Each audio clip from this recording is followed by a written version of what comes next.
चलिए इसको जरा गौर से सुनिएगा। देखिए, ब्रिटिश शासन के प्रति विद्रोह। सबसे बड़ी बात है कि जब ब्रिटिश शासन के प्रति विद्रोह हो रहा है तो क्यों हुआ होगा।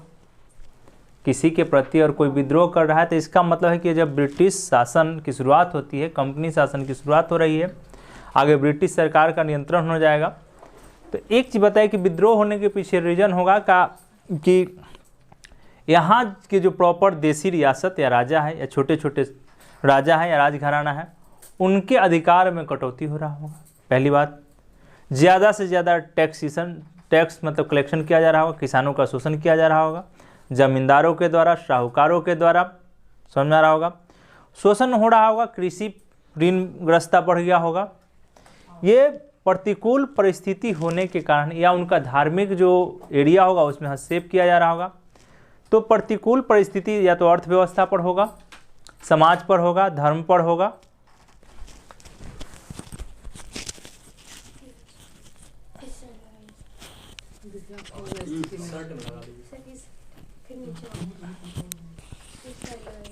ब्रिटिश शासन के प्रति और विद्रोह हुआ तो कहीं न कहीं आर्थिक शोषण, सामाजिक, धार्मिक, राजनीतिक शोषण जुड़ा हुआ होगा।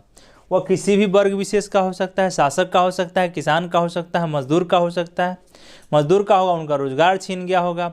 छोटे छोटे उद्योग से जुड़े हुए कार्यरत जो लोग होंगे उनका उद्योग धंधा समाप्त हो गया होगा।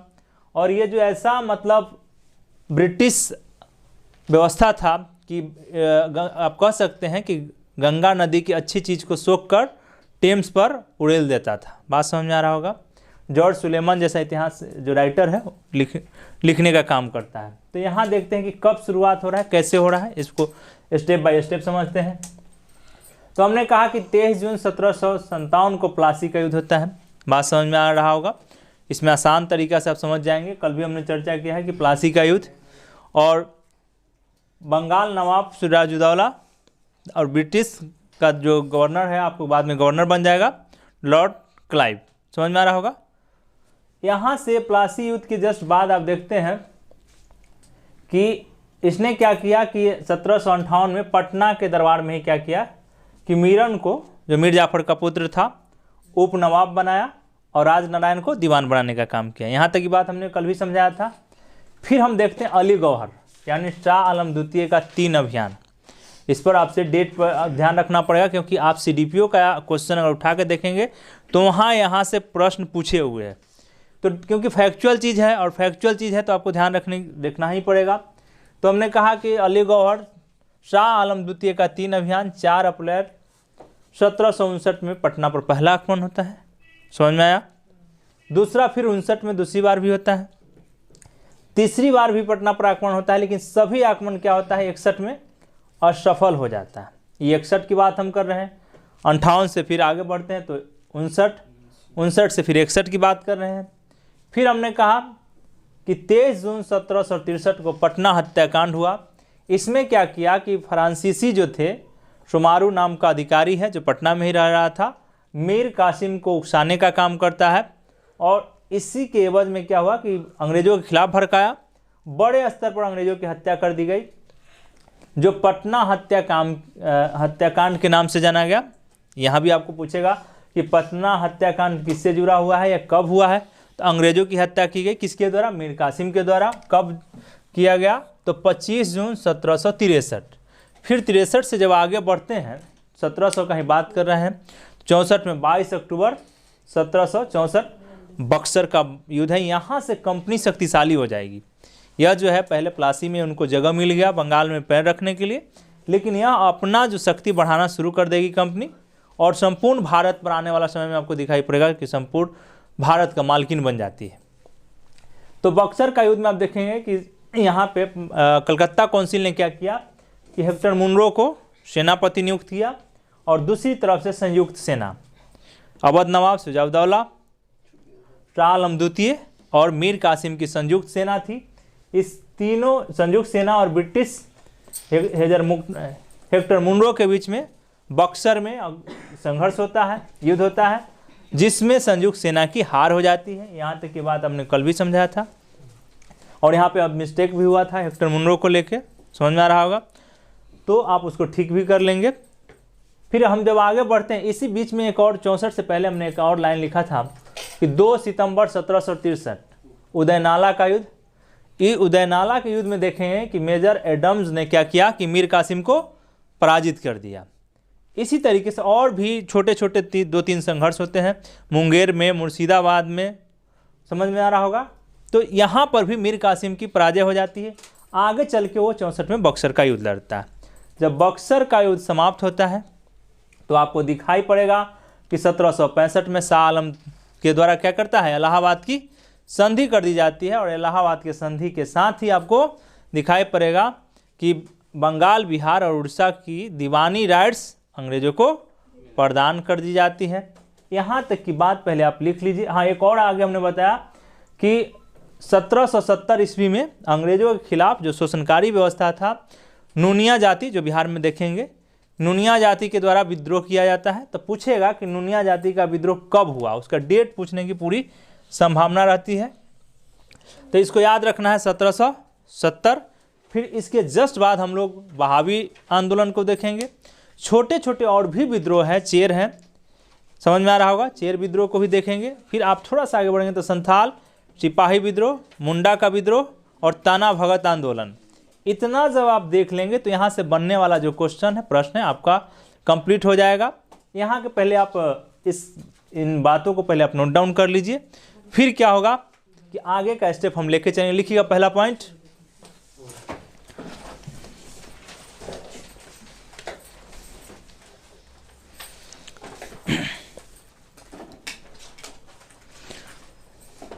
हेडिंग में अली गौहर का अभियान में लिखिएगा। पहले पॉइंट बाय पॉइंट लिखिए। चलिए, अली गौहर का अभियान।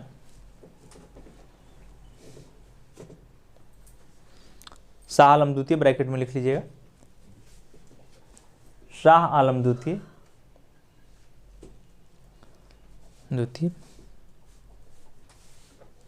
लिखिएगा। अली गौहर की सेना ने 4 अप्रैल 1759 में पटना पर आक्रमण किया।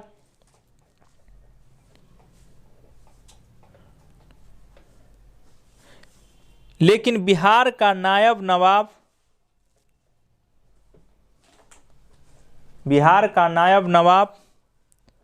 राम नारायण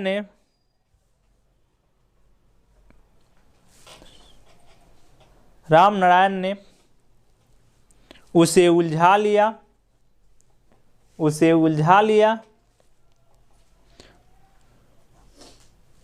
और क्लाइव ने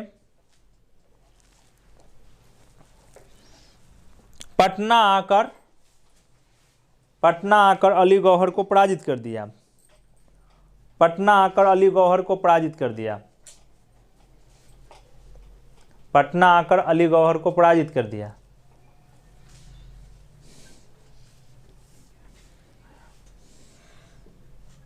अगला पॉइंट, 1759 में दूसरी बार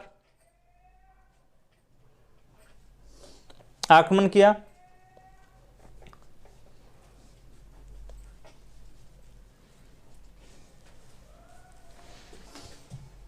इसी क्रम में उसे यह पता चला कि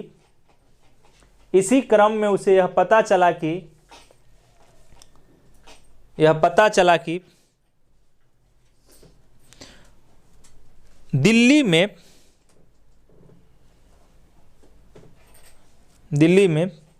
उसके पिता की मृत्यु हो गई है।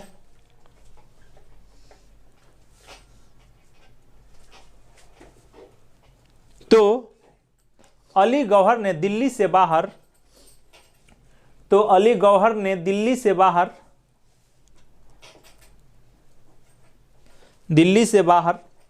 शाह आलम द्वितीय की उपाधि धारण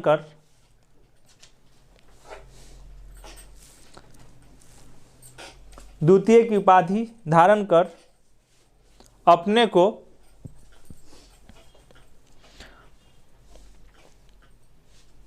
मुगल बादशाह घोषित किया, अपने को मुगल बादशाह घोषित किया।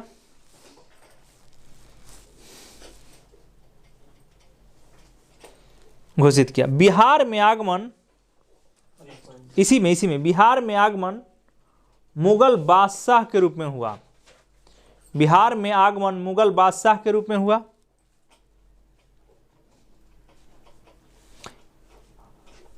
यह अभियान भी विफल रहा।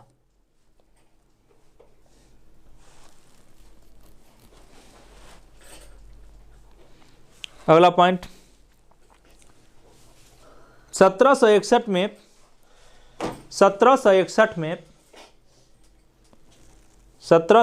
में शाह आलम द्वितीय का तृतीय बार अभियान हुआ,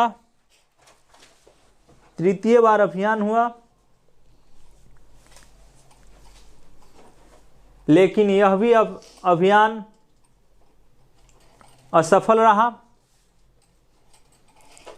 रहा और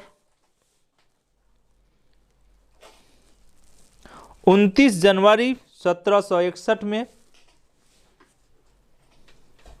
समझौता हो गई। अंडरलाइन कर लीजिएगा समझौता का डेट, 29 जनवरी 1761 में समझौता हो गई।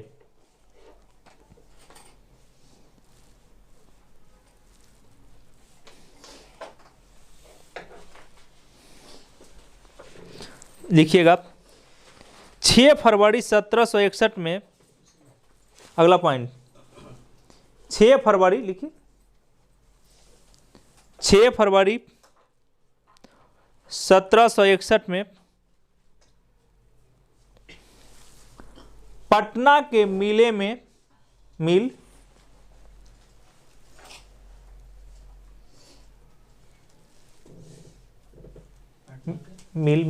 होता है ना, आटा चक्की वाला मिल जो होता है, मिले में ही शाह आलम द्वितीय के नाम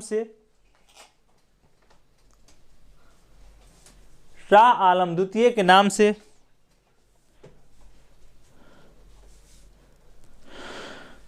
बादशाह के रूप में राज्याभिषेक हुआ।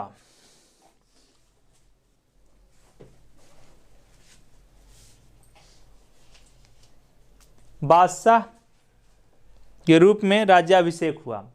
आगे फर्रुख सियर भी दिखाई पड़ेगा आपको, अपना राज्याभिषेक पटना में ही करवाता है। कौन? हाँ, मतलब 2 शासक हो गए वहां पे। आगे लिखिएगा, तो राजा है तो राज्याभिषेक तो जरूरी होगा ही। लिखिएगा, हेडिंग दीजिएगा, बॉक्स इसी में बक्सर का युद्ध। हाँ लिखिए ना, बक्सर का युद्ध, हेडिंग दे लीजिए, उसका 3-4 पॉइंट उससे रिलेटेड है, जो मूल पॉइंट है उसको लिख लीजिए। बक्सर का युद्ध लिखिएगा, 22 अक्टूबर 1764, पहला पॉइंट 22 अक्टूबर 1764। लिखिएगा, दस्तक का दुरुपयोग, नीचे लिखते चलिए, दस्तक का दुरुपयोग।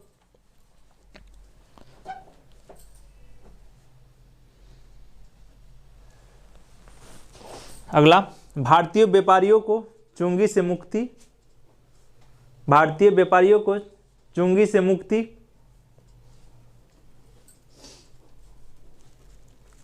चुंगी से मुक्ति। अगला पॉइंट, मुंगेर में राजधानी परिवर्तन, मुंगेर में राजधानी परिवर्तन। तोपखाना निर्माण, अगला पॉइंट तोपखाना निर्माण।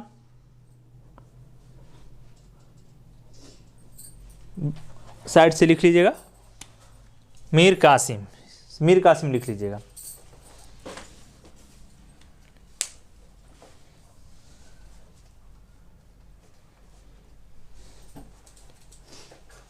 लिखिएगा अगला पॉइंट, 24 जून 1763 में 63 में एलिस द्वारा पटना पर अधिकार कर लिया गया।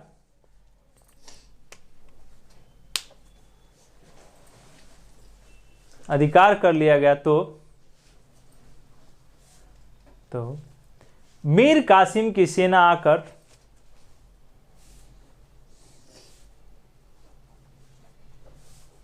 सेना आकर 25 जून 1763 को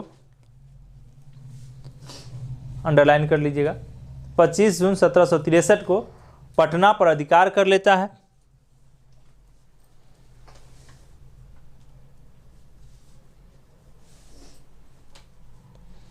अधिकार कर लेता है।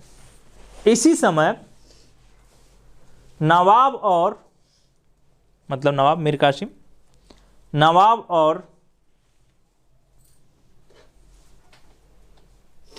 फ्रांसीसी अधिकारी शोमारू के आदेश पर बड़ी संख्या में अंग्रेजों की हत्या कर दी गई।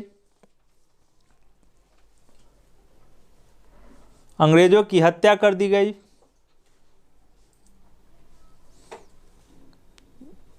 इस घटना को पटना हत्याकांड के नाम से जाना गया। इस घटना को पटना हत्याकांड के नाम से, पटना हत्याकांड को अंडरलाइन कर लीजिएगा, उसका डेट अंडरलाइन कर लीजिएगा, हत्याकांड के नाम से जाना गया।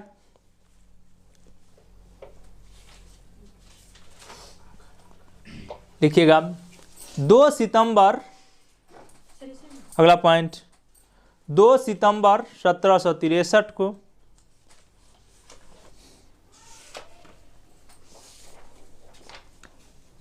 को राजमहल के पास उदयनाला के युद्ध में मेजर एडम्स, अंडरलाइन कर लीजिएगा, मेजर एडम्स ने मीर कासिम की सेना को पराजित कर दिया। मीर कासिम की सेना को पराजित कर दिया।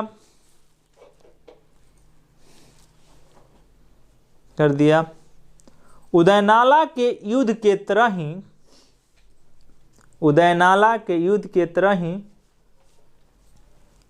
तरह ही देखिएगा पहला पॉइंट, मुर्शिदाबाद,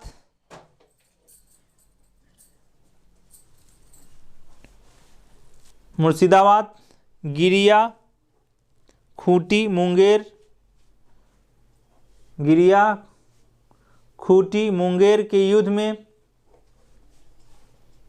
के युद्ध में अंग्रेज सफल रहे।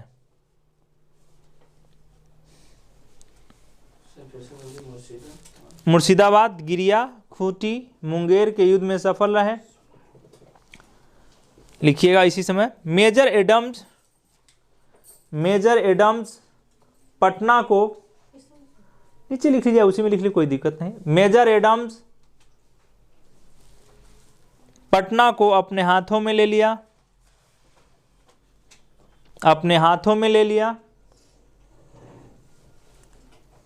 पटना को अपने हाथों में ले लिया। अगला पॉइंट, कलकत्ता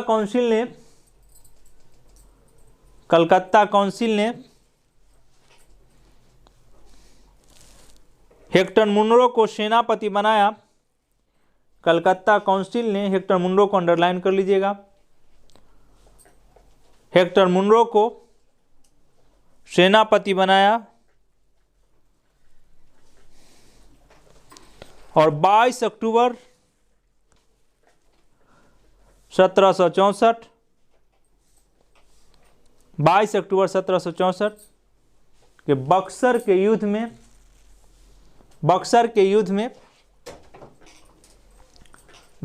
युद्ध में संयुक्त सेना की हार हो गई। संयुक्त सेना की हार हो गई। अगला पॉइंट, 1765 में शाह आलम द्वितीय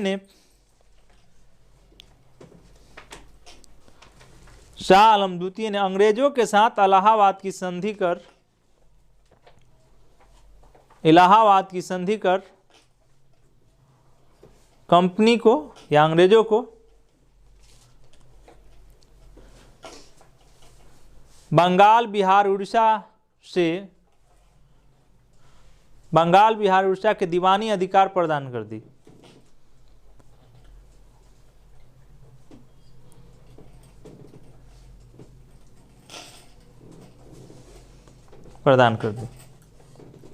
अगला पॉइंट, 1770 ईस्वी में अंग्रेजों के खिलाफ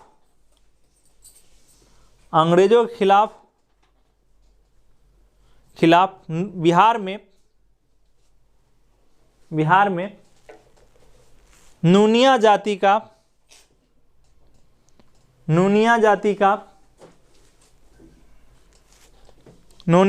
का विद्रोह हुआ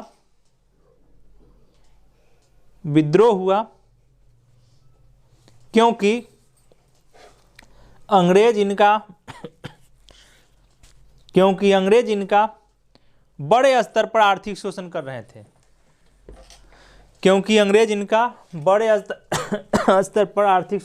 थे।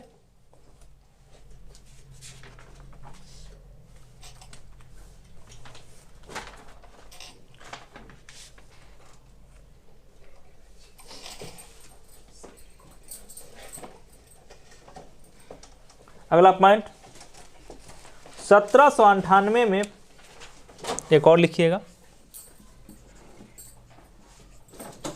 1798 में अवध के नवाब वजीर अली के विद्रोह के समय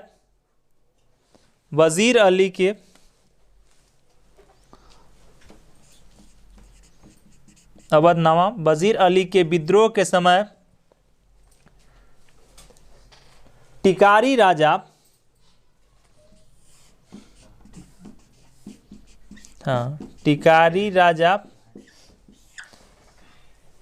मित्रजीत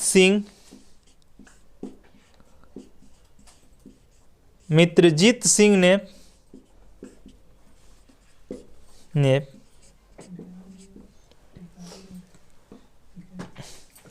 अंग्रेजों को साथ दिया।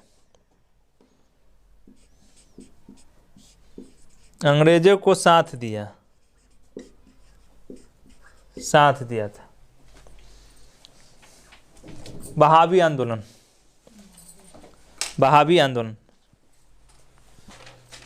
चलिए, हमने अभी जो छोटे छोटे विद्रोह जो हो रहे थे उसको बताते हुए प्लासी युद्ध के बाद से हमने आगे बढ़ने का काम किया। बढ़ते हुए फिर हम आपको बहावी आंदोलन पर लाएं।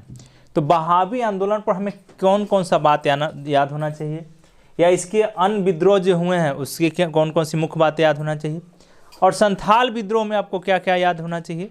आगे जब हम आगे बात करेंगे इसी विद्रोह में, संथाल विद्रोह, मुंडा विद्रोह, फिर हम लास्ट में ताना भगत आंदोलन ले जाएंगे। और यहाँ तक लाने के बाद आपको यहाँ से पूछे जाने वाले जो मेजर प्रश्न होते हैं आप आसानी से कर लेंगे, उसमें घबराने की जरूरत नहीं है। हमने कहा कि बहावी आंदोलन, तो बहावी आंदोलन से जो क्वेश्चन कैसे पूछता है, देखिए क्वेश्चन पहले देखिए। अभी बीपीएससी का क्वेश्चन उठा कर देखेंगे तो पूछा है कि यह आंदोलन या विद्रोह किसने शुरू किया, बस एक लाइन का क्वेश्चन होगा, उससे ज़्यादा क्वेश्चन नहीं होगा। बड़ा क्वेश्चन लेके जाना होगा तो मॉडर्न इंडिया उसके पास है, समझ में आ रहा हो। मॉडर्न इंडिया में बहुत सारे पुस्तक का भी क्वेश्चन पूछा जाता है। तो आप यहाँ देखिए कि बहावी आंदोलन की शुरुआत किसने किया, तो सिर्फ कहना है कि सैयद अहमद बरेलवी, ठीक है, बरेली से थी ये, समझ में आ रहा होगा।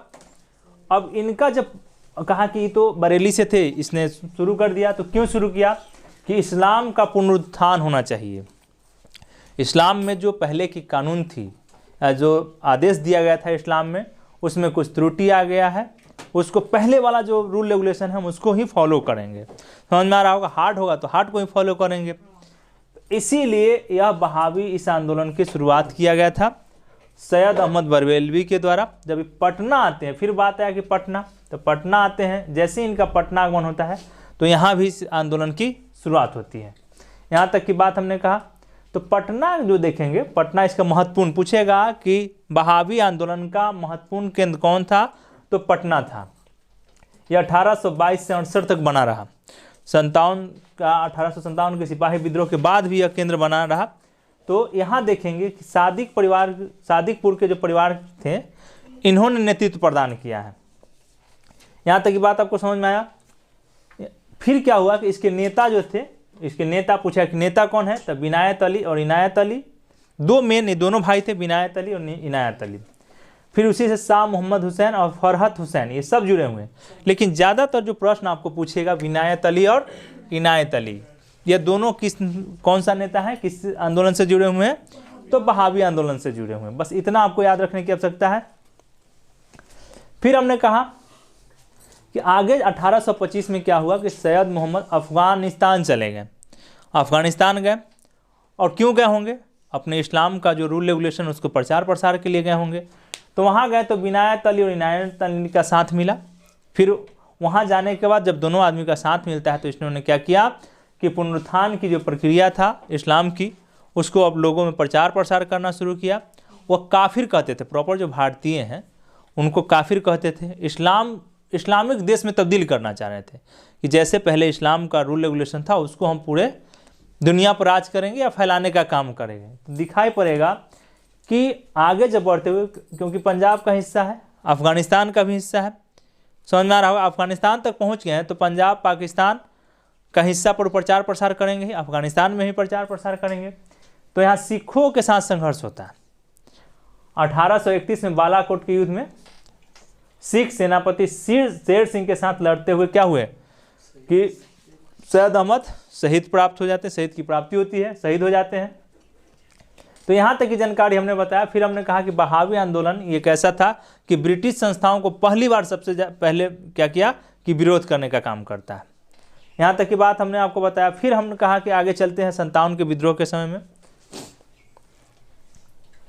कि पटना के कमिश्नर विलियम टेलर के समय में आपको दिखाई पड़ेगा 1857 के विद्रोह के समय में क्या हुआ कि मोहम्मद हुसैन, अहमदुल्ला और बाजुल हक को गिरफ्तार कर लिया था। पूछेगा कि 1857 के विद्रोह के समय में किसे गिरफ्तार किया गया था विलियम टेलर के आदेश पर, तो मोहम्मद हुसैन, अहमदुल्ला और बाजुल हक, यह 3 व्यक्ति थे। और 3 व्यक्ति का नाम अगर दे दिया तो आपको सीधा कहाँ जाना है, ई ऑप्शन पे, ई ऑप्शन पे जाना है। 1 से अधिक होगा तो ई ऑप्शन पे जाना होगा।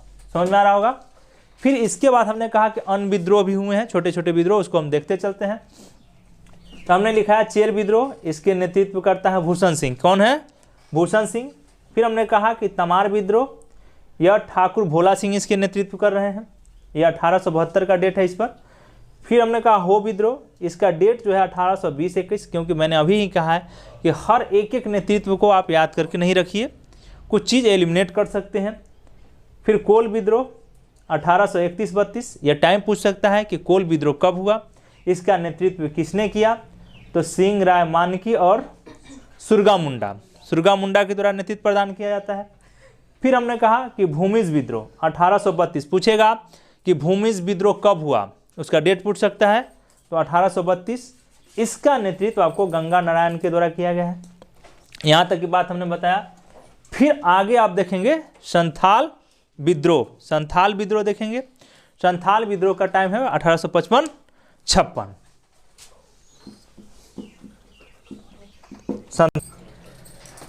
हम लोग चर्चा कर रहे थे कि बिहार के क्षेत्रों में जो विद्रोह हुआ उसको देख रहे थे। अभी हमने जस्ट आपको बहावी आंदोलन के बारे में बताया, डिटेल से बताया। सैयद अहमद बरेलवी का नाम चर्चा किया, पटना प्रमुख केंद्र था, ये सारा चीज़ आपको बताने का काम किया। बहावी आंदोलन के बाद छोटे छोटे जो विद्रोह हुए हैं वहाँ से लिंक करते हुए हमने आपको संथाल विद्रोह पे लाया। तो पूछेगा, जो क्वेश्चन पूछेगा सो देखिए, एक तो इसका डेट पूछेगा, अभी तक जो नेचर है क्वेश्चन का कि संथाल विद्रोह कब हुआ, 55-56। यह मुख्य परीक्षा का भी है, मतलब बीपीएससी मेंस में पढ़ेंगे तो विद्रोह में संथाल विद्रोह, मुंडा विद्रोह और सिपाही विद्रोह 3 आपको पढ़ना है वहाँ पे। तो यहाँ अगर थोड़ा सा बेस रहेगा तो आप मेंस के क्लास में भी आपको आसानी होगा। तो कोई भी विद्रोह हुआ तो सबसे पहली बात है कि उसका क्षेत्र क्या है। तो जैसे ही क्षेत्र का बात आएगा तो भागलपुर राजमहल पहाड़ी का क्षेत्र है, समझ में आ रहा होगा। अभी क्यों आए संथाल, कैसे आए, उसके पीछे की कहानी है, उस पर हमको मेंस में बताना पड़ता है। अभी सोर्स बेस्ड बात करूंगा आपको कि जो एग्जाम बेस्ड हो। तो इस क्षेत्र को भागलपुर और संथाल राजमहल का जो क्षेत्र है इसको दामन अकोह कहते हैं। क्या कहते हैं? दामन या अकोह कहते हैं। संथाल विद्रोह का कारण क्या, वही कहानी चला आ रहा है कि ब्याज दर में बढ़ोतरी, ऋणग्रस्तता, बेगार लेना, न्याय का नहीं मिलना, दिकुओं का प्रवेश। दिकुआ का मतलब होता है बाहरी लोगों का प्रवेश। और इसमें क्या हुआ कि जब बाहर के लोग प्रवेश कर गए तो वहाँ की जो कल्चर था, संस्कृति था, उनकी न्याय पद्धति थी, उनकी धर्म व्यवस्था था, उस व्यवस्था को ब्रिटिश सरकार ने क्या किया कि अपनी व्यवस्था में खींच लिया। उनकी सामाजिक ताना बाना को अपने तरफ खींच लेना, यानी उसको पलट देना। जब आप पलट देंगे उस व्यवस्था को तो निश्चित है कि आपको कलकत्ता रिव्यू का एक लेख देखिएगा तो आपको दिखाई पड़ेगा कि 500% तक टैक्स वसूलने का काम करता।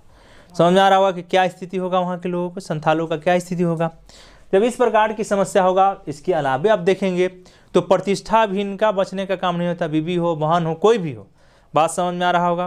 तो कई प्रकार की समस्या रीजन तो आपको देखेगा। ब्याज दर कारण में अगर एक क्वेश्चन बनाना हो तो बना देगा, ब्याज दर ज़्यादा होना, बेगार लेना, न्याय का नहीं मिलना, दिगुओं का प्रवेश। इसका मतलब सभी कारण है। हो सकता है कि कोई ऐसा अटपटांग कारण सेट कर देगा और पूछेगा कि निम्नलिखित में से कौन कारण नहीं है। तो इसमें से अगर ध्यान थोड़ा रखेंगे तो आप उससे एलिमिनेट कर जाएंगे। फिर आता है जो प्रश्न चार्ट है, प्रश्न चार्ट को देखेंगे कहीं भी तो पूछेगा कि इसका नेतृत्व, संथाल विद्रोह का नेतृत्व किसने किया। तो सिद्धू कान्हू ने नेतृत्व किया है। 2 लोग हैं, दोनों भाई हैं, ठीक है। सिद्धू कान्हू, चांद भैरव, ठीक है। झूलन इनकी बहन है, लेकिन सिद्धू कान्हू का आपका नाम देगा नेतृत्व के रूप में। फिर इसकी शुरुआत, तो शुरुआत क्या हुआ कि 30 जून 1857, इस डेट को याद रखिएगा, 30 जून 1857 को सिद्धू कान्हू ने क्या किया कि भगनीडीह में एक बैठक बुलाया और बुलाने के क्रम में क्या हुआ कि उसने ब्रिटिश सत्ता की समाप्ति की घोषणा कर दी। कहा कि हम कंपनी के अधीन नहीं, हम स्वतंत्र हैं, हम सारा राजनीतिक व्यवस्था, सामाजिक, धार्मिक व्यवस्था अपने हिसाब से डील करेंगे। इसी समय आपको दिखाई पड़ेगा 7 जुलाई एक डेट है, 1857 में दरोगा महेश लाल की हत्या कर दी गई। डेट में कहीं लग रहा है कि मिस्टेक हुआ है। 55-56 जो आपका डेट चल रहा है, 1 मिनट। नेतृत्व की बात आया तो सिद्धू और कान्हू की बात किया कि नेतृत्व, दिक्कत नहीं है। हमने कहा नेतृत्व सिद्धू कान्हू के बारे में नेतृत्व में बताया।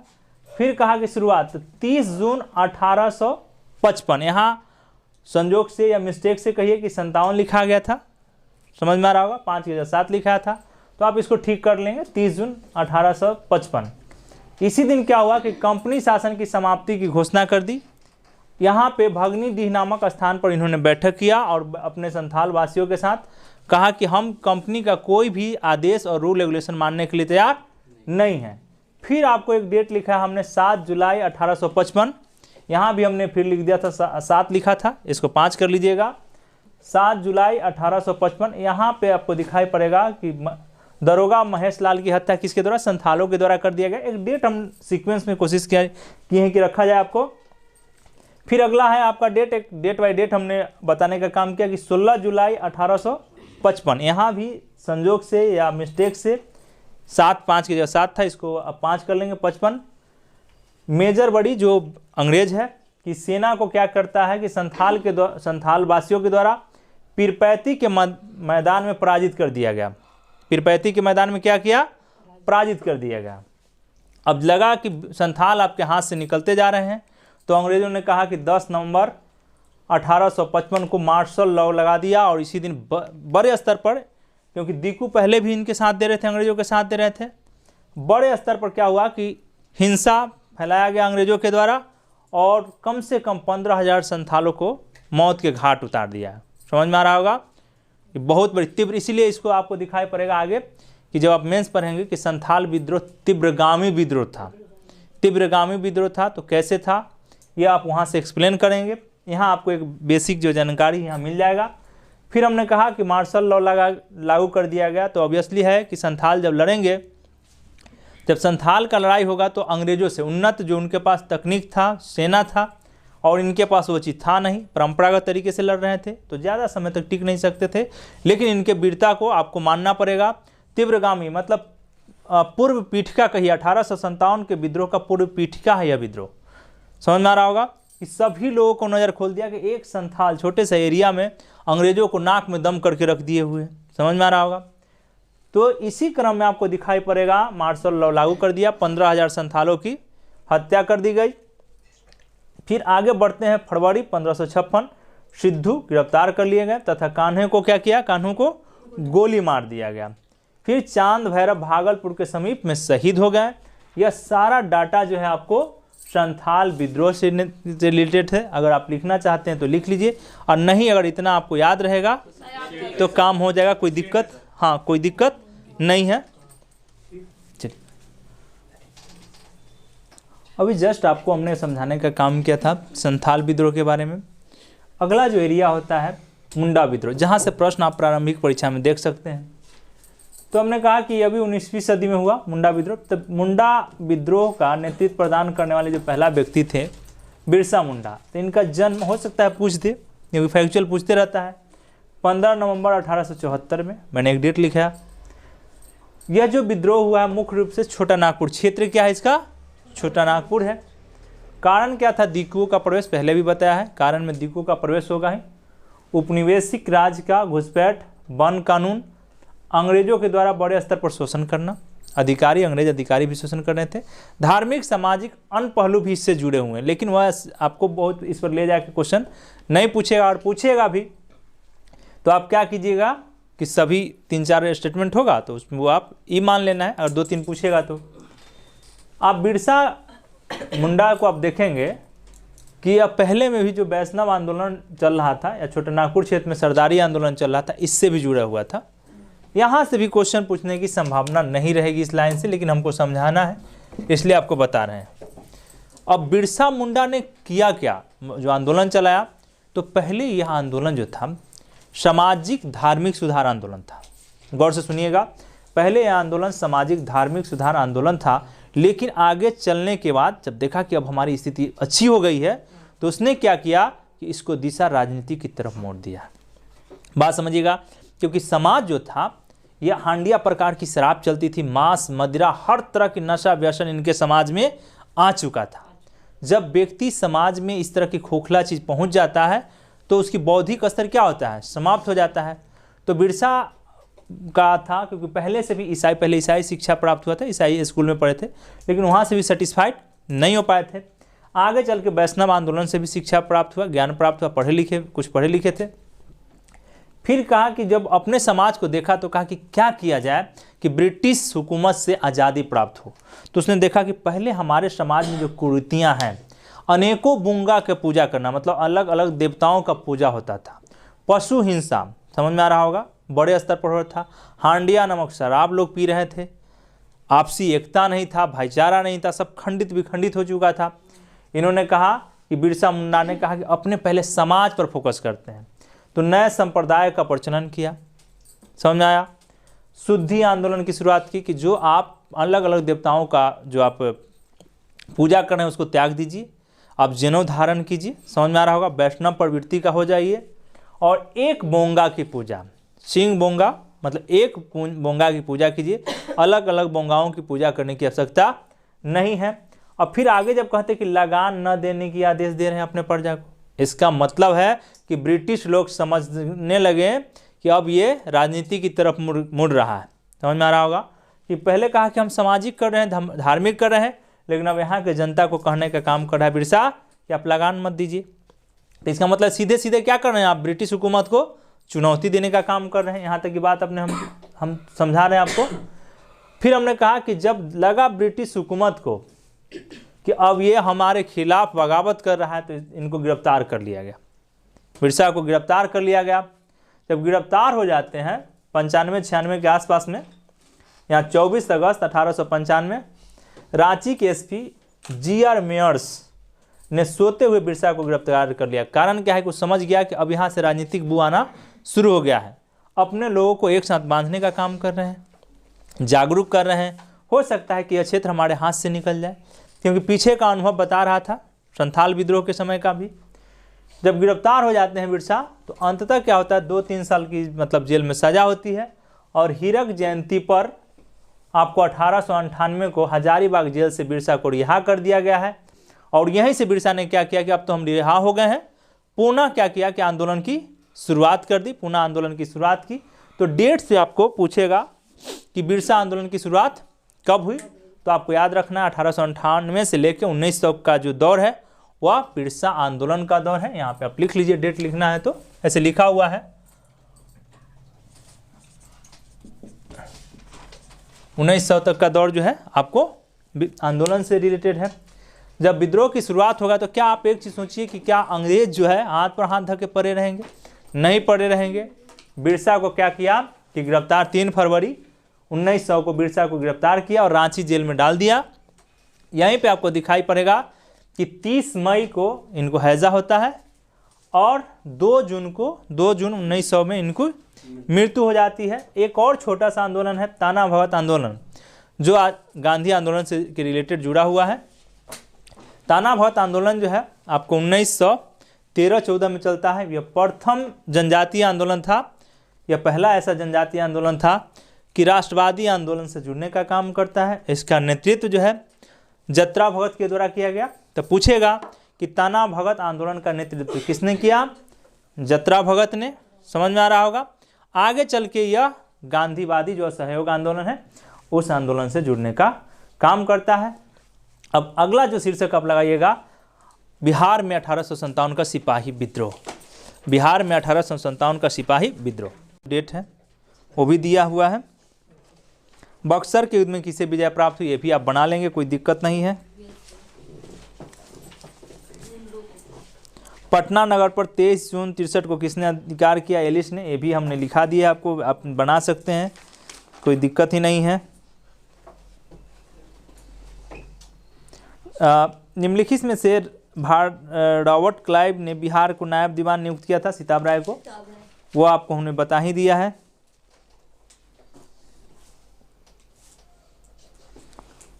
तिरसठ में पटना स्थित अंग्रेजों की फैक्ट्री पर अधिकार किया था नवाब मीर कासिम।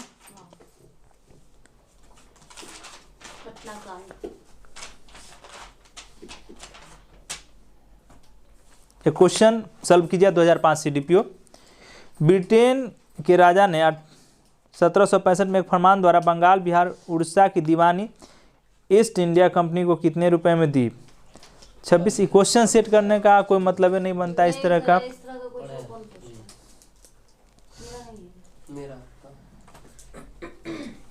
एक क्वेश्चन यहाँ, ये थोड़ा अच्छा क्वेश्चन है, BPSC पूछा है। शाह आलम द्वितीय ने ईस्ट इंडिया कंपनी को बंगाल, बिहार तथा उड़ीसा की दीवानी प्रदान की थी 12 अगस्त 1765 को।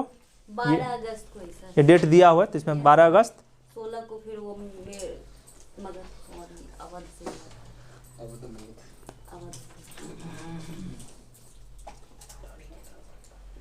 रेवेन्यू काउंसिल ऑफ पटना का गठन 1770 में।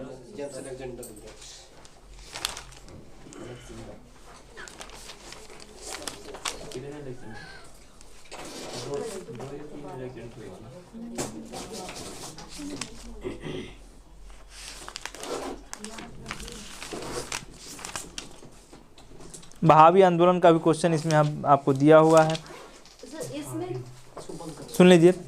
हाँ, उसको बंद कर दीजिए।